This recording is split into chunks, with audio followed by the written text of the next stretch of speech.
un día más a Psicóloga Reacciona. El día de hoy estaremos reaccionando a la película La decisión más difícil. Pero antes de comenzar, no olvides suscribirte, darle manita arriba y comentarme tú qué opinas de esta película. Ahora sí, acompáñame a analizarla.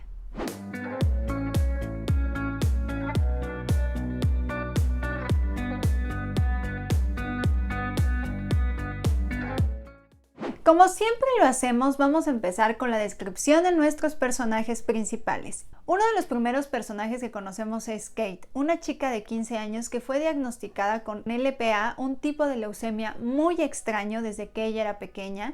Ha estado sometida a tratamientos, cirugías, hospitalizaciones a lo largo de su vida. No ha tenido una vida como cualquier otro adolescente. Vemos cómo a pesar de que tiene mucha atención por la situación médica que está cruzando, realmente no es escuchada por su familia, por lo que ella como persona requiere, lo que necesita, lo que le gustaría vivir. Al contrario, vamos a hacer todo lo que se tenga que hacer para que tú estés con vida, para que salgas bien de esto, sin importar lo que se tenga que hacer. Y bueno, evidentemente también vemos una situación de baja autoestima por todos los cambios que se van dando físicamente a lo largo de este procedimiento, el cuestión de pérdida de cabello, de cómo se puede notar su piel, de cómo va notando su cuerpo. Vemos que no hay relaciones sociales, que la mayor parte de su vida solo gira en torno a su enfermedad, no hay otra cosa, otra actividad que ella realice. Vemos que sus únicas personas cercanas son su familia. Vemos cómo ella al final del día lo que conoce es solamente el hospital y su casa.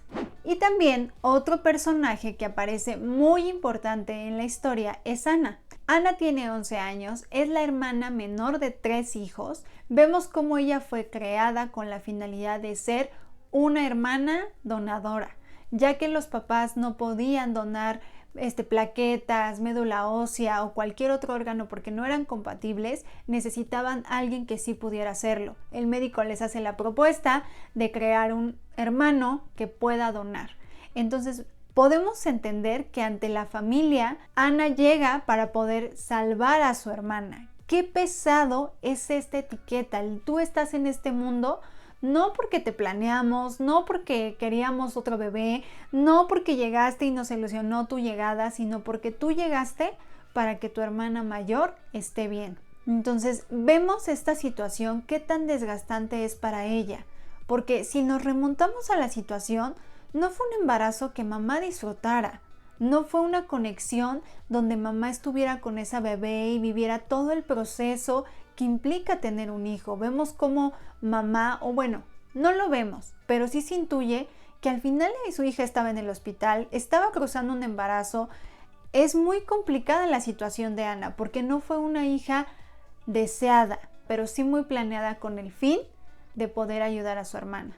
Entonces, a lo largo de la historia nos van compartiendo cómo Ana, claro, lo hace porque ama a su hermana, porque quiere verla bien, porque como hermanos, pues sí existe un cariño. O sea, no estamos diciendo que no la quieran, eso es importante tener claro, pero estamos diciendo que al final del día no se vivió ese embarazo ni ese bebé como se pudo haber vivido su otro hermano o Kate, sino fue con una necesidad que tenía que ser cubierta.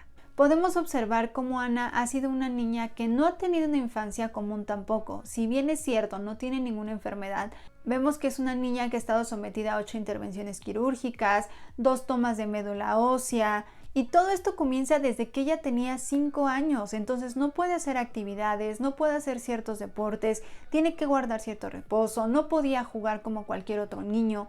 Entonces vemos también lo que ella personalmente está viviendo por todo el proceso que también presenta su familia. Ahora, por otro lado conocemos a su hermano mayor, que es Jesse. Vemos que es un chico, y lo externan en la película, que tuvo dislexia y no fue notado porque los papás solamente estaban mirando a Kate. Vemos cómo a pesar de que sí fue un hijo deseado, planeado y tuvo la atención de sus papás, pero todo se termina cuando Kate empieza con toda la situación médica y obviamente requiere más atención y más cuidados. Ahí Jesse desaparece completamente y vemos cómo él pues sí siente ese vacío, como una autoestima también baja, cómo se siente invisible ante su familia. Hay una escena pues muy difícil Cuando él está en la calle, se le hace tarde, llega ya muy noche a casa y antes de entrar a casa dice, ay, esto me va a meter en problemas. Entra a casa, se encuentra con papá y papá le dice, ¿tampoco podías dormir? Vemos cómo ni siquiera se dan cuenta que su hijo no está en casa, que igual le pudo haber pasado cualquier otra cosa porque no tenía dinero para regresar y tuvo que pedir que lo llevaran X desconocido, y los papás ni siquiera estaban enterados de lo que su hijo estaba cruzando. Tuvo que dejar la escuela, tuvo que dejar de hacer también muchas cosas porque todo giraba en torno a Kate. Otro personaje muy importante es la mamá, Sarah.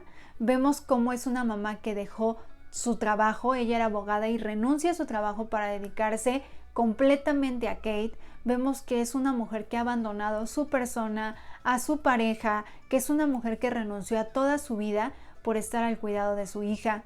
La notamos cómo busca ser controladora, cómo toma todas las decisiones en casa, todo lo que ella crea conveniente se hace.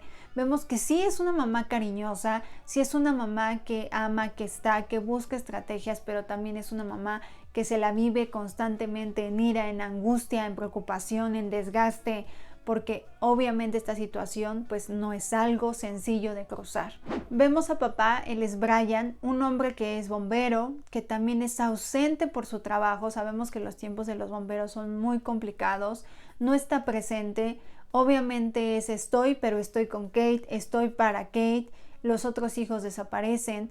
Es el primero de los dos papás que logra ser empático con Anna. Vemos cómo logra decir, ok, te voy a escuchar, porque al final del día ya estás más grande, ya no eres una niña a la que se le pueda obligar. Vemos cómo llega el momento en donde él dice, ya no quiero esto, o sea, ya necesitamos escuchar a Kate. O sea, es el primer papá que tiene la lucidez para decir, ya basta, esto que estamos haciendo no está funcionando. Y por último, otro personaje muy importante es Taylor. Él es novio de Kate en algún momento de la película. Es un chico que también tiene cáncer. Él tiene un tipo de cáncer no tan agresivo.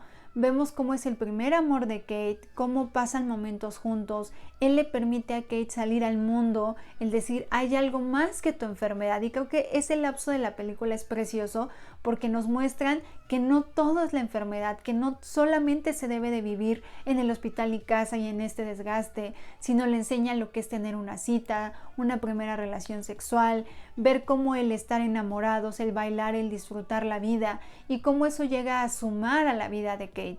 Lamentablemente este personaje muere y también vemos cómo esa muerte cambia mucho la perspectiva de Kate ante lo que ella tenía y el riesgo tan latente que era también que muriera. Pero ahora sí, entremos un poco más ya después de describir a nuestros personajes. ¿Qué pasaba con esa familia?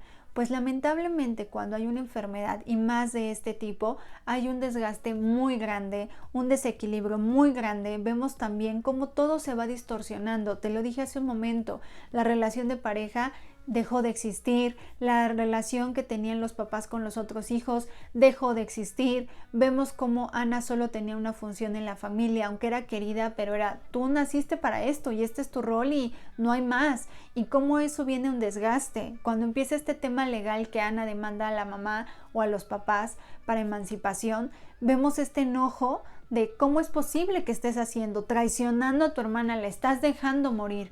Cuando realmente Anna no le estaba dejando morir. Anna había escuchado a su hermana. Anna había escuchado la necesidad de Kate. Y entonces, ¿cómo se hace esta tensión familiar, esta lucha en el sí nos amamos, pero también esto ya nos sobrepasó? ¿Cómo ya nos olvidamos de nosotros mismos? También otro personaje que meten muy sutilmente es la tía, por parte de mamá, el cómo ella es mediadora, el cómo ella busca ayudar a la familia con toda esta parte de pues tenemos que dividirnos, somos un equipo porque papá no está, alguien debe de hacer algo aquí en casa cuando no estemos y cómo se dividían las actividades. Pero algo que gira en torno completamente a la familia sí es la enfermedad. De lo único que se hablaba en todas las escenas era de Kate y su enfermedad, de cómo pasó la noche Kate, de qué necesitaba Kate. No existía ningún otro tema que los uniera. De hecho, hay dos escenas muy bonitas cuando tienen una convivencia familiar y cómo lo disfrutan. porque justamente no están en un entorno hospitalario, no están hablando de la enfermedad, no todo gira en torno a un integrante, sino solo estamos aquí divirtiéndonos y pasándola bien. Y era algo que le hacía mucha falta a la familia, olvidarse por un momento o dejar de lado un poco la situación que cruzaban, porque evidentemente es desgastante, no se podía ignorar, no podíamos decir, pues ya, olvidemos a Kate, sino era sacarlo adelante, pero eso se vuelve más complicado cuando hay otros hijos, cuando también demandan y cuando también están en riesgo. Y en esta parte podemos notar una escena que me pareció lo más hermosa. Podemos ver cómo Kate en los últimos días de su vida tiene un momento muy simbólico y cómo confronta lo que ella estaba viviendo. Y aparte de las imágenes que iba mirando de su familia, de cada uno, ella menciona algo como esto. Y dice, Jessie, lo siento por haberte quitado la atención de mis papás cuando tú la necesitabas más que yo. Recordemos que él desaparece también cuando empieza toda esta enfermedad. Recordemos que él tenía dislexia y fue enviado a una escuela un año donde era un niño, lo alejaron de su familia, no solo porque él estuviera bien, sino también porque ellos querían centrarse en qué pasaba con Kate. Y obviamente le decían al niño, tú tienes que ser fuerte. Y el niño llorando era así como, lo voy a intentar, pero fue me están separando de mis papás. Él también vivió un proceso muy doloroso. Como dice, papá, lo siento por haberte quitado al amor de tu vida. Espero que en algún momento lo recuperes, porque esa pareja se diluyó completamente. Estamos aquí, nos amamos porque sí se veía un amor, pero ya no tenemos algo que nos alimente. ¿Cómo puede decir, Ana, lamento no haberte cuidado como tu hermana mayor? Porque al final del día Ana estaba en un punto de fragilidad, donde no tenía opinión, donde era se va a hacer, no es si quieras. Y ella también vivió ese dolor tan grande. Vemos cómo ella logra ir cerrando su vida. Algo que aprendí en un diplomado de tanatología que tomé es justamente eso. A veces este tipo de situaciones te permiten, cuando te vas acercando a la muerte, poder cerrar ciclos en ti, poder agradecer, poder vivir lo que quieras vivir con ciertas personas. Y este es el claro ejemplo con Kate, cómo ella pudo cerrar con su familia, agradecer a su familia, todos los asuntos que tenía pendientes con ellos, terminarlos, poderse ir en paz. Y por último, mamá, lamento que hayas dejado tu vida por dedicarte a mí. Mamá renunció a todo. Y yo creo que muchas veces como papás podemos entender esto, el decir, haría todo por mis hijos, porque al final del día, si yo no lo hago, ellos están vulnerables. Esto es decisiones muy fuertes, muy desgastantes, y también sí creo que es el reflejo del amor que le podemos tener a alguien, porque pareciera cualquier cosa, pero no lo es. Y esto nos lleva también a ver las etapas del duelo. Aquí nos las mencionan, a veces un poco más largas que otras, pero nos las van mencionando. Vemos cómo mamá constantemente a lo largo de la película, o más bien al término de la situación de Kate, cómo está en esta negación constante, en el no, ella va a estar bien y se va a recuperar, y si Ana le da el riñón que necesita, va a estar bien y todo se va a mejorar. Y vemos cómo le cuesta trabajo cuando el médico y la tanatóloga hablan con ella y le dicen, ya necesitamos intervenir, ya necesitamos empezar a tener estas pláticas, ya no hay algo que se pueda hacer. Como mamá dice, no, esto no puede estar pasando, no, esto que tú me estás diciendo está mal. Cómo le cuesta mucho trabajo. Vemos una mamá con ira cuando papá toma la decisión de, yo la saqué del hospital para llevarla a la playa y le voy a dar esta última voluntad, por decirlo así, a mi hija. Vemos cómo la mamá empieza a decir, entonces me voy a divorciar y ya no quiero nada, y entonces vemos cómo se desborda en este enojo porque ella no quiere que su hija se muera, porque ella quiere que su hija esté bien, pero ahí está en un dolor tan grande, está cegada ante lo que está viviendo, que no está mirando que su hija ya se está yendo. Podemos ver cómo entra esta negociación entre debe de haber tratamientos y debe de algo que se pueda hacer por ella, y hay que agotar las últimas opciones, y cómo se aferra que su hija le tiene que donar y entra en esta lucha legal. Vemos cómo al final ella cree que esa es la mejor decisión. También podemos notar la parte de la depresión, de la aceptación, cuando ella tiene esta conversación tan hermosa con Kate después de la playa. y le regala un álbum y le dice, aquí están todos los momentos y lo hice para ti y te amo. Mamá, yo estoy lista para irme. Y abraza a su mamá y le dice, te amo, aquí estoy. Como mamá en ese momento entiende que ya no hay más, que su hija está lista para irse y que solo le toca a ella aceptar, dejar fluir. Y esa noche Kate muere. Y eso nos habla un poco de cómo se va viviendo el duelo. Y debo de mencionar, el duelo no es pasa esta etapa y luego esta y luego esta, no. El duelo se puede vivir de vivo esta etapa, pero luego regreso, pero luego vengo acá, pero luego vivo esto. Cada persona lo va viviendo a su ritmo y a su tiempo. ¿Es importante vivirlo? Sí, porque al final es separarnos de algo, de alguien que amamos, que fue importante en nuestra vida por alguna razón. Entonces nos llevará un tiempo poder desprendernos.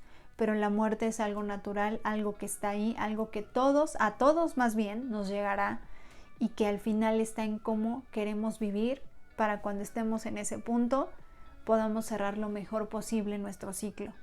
Y eso es lo que pasa con Kate. Ella tuvo el tiempo de despedirse, de agradecer y decir, mamá, nos volveremos a encontrar de acuerdo a sus creencias. Esa es la frase, nos volveremos a encontrar. Y eso a mamá le da paz. Saber que sí, hay dolor, pero que también su hija ya está cansada, la escuchó por primera vez. Y de ahí nos muestran qué pasa después de la muerte, qué pasa con el tiempo, el cómo la siguen recordando cada año, pero cómo papá ya puede mirar a su hijo, cómo ya pasa tiempo de calidad con su hijo. Vemos cómo Jessie recobra la universidad, le dan una beca, cómo vuelve a tomar las riendas de su vida.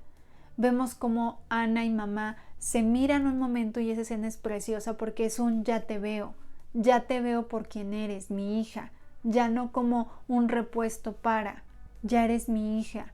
Cómo Ana empieza a recobrar esa autoestima, ese amor propio y darse cuenta que ella no nació para salvar o ser repuesto de alguien, ella nació y es valiosa porque es una persona. Vemos a una mamá que recobra su trabajo, su vida, que vuelve a hacer cosas para sentirse plena, el volver a estar con papá. No estamos diciendo que haya sido culpa de Kate lo que sucedió, son circunstancias que se dan y a veces nos descontrolamos y no sabemos cómo manejar todo esto. Por eso es muy importante que ante una situación así se busque ayuda de un profesional para poder equilibrar las cosas y poderlo pasar lo mejor posible todos los integrantes, porque una enfermedad no solo afecta a quien la vive, sino a todos los que lo rodean. Entonces recuerda, si tú estás viviendo esto, acércate a un especialista para que te ayude a poder manejar esto lo mejor para ti, para todos. La muerte no es algo que tal vez nos guste y nos acomode hablar tan seguido, pero todos los días nos respira al oído y todos llegaremos a ella. Pero si nos enfocamos en eso, dejamos de vivir lo que estamos teniendo hoy en nuestras manos. El mensaje de este tipo de películas es: no te esperes a tener algo que te recuerde que vas a morir. Vive lo que hoy tienes en tu vida, porque a veces lamentamos lo que no hicimos, pero eso ya no lo podemos cambiar. Pero sí podemos decidir cómo vivir lo que hoy tenemos, lo que hoy queremos lograr. Entonces, espero que este video te haya gustado. Déjame en los comentarios tú qué opinas. Creo que es un mensaje muy grande el que nos regala esta película. El poder entender que no hay buenos o malos. Somos personas haciendo lo mejor que podemos con lo que tenemos. Te mando muchos besos y nos vemos en la próxima.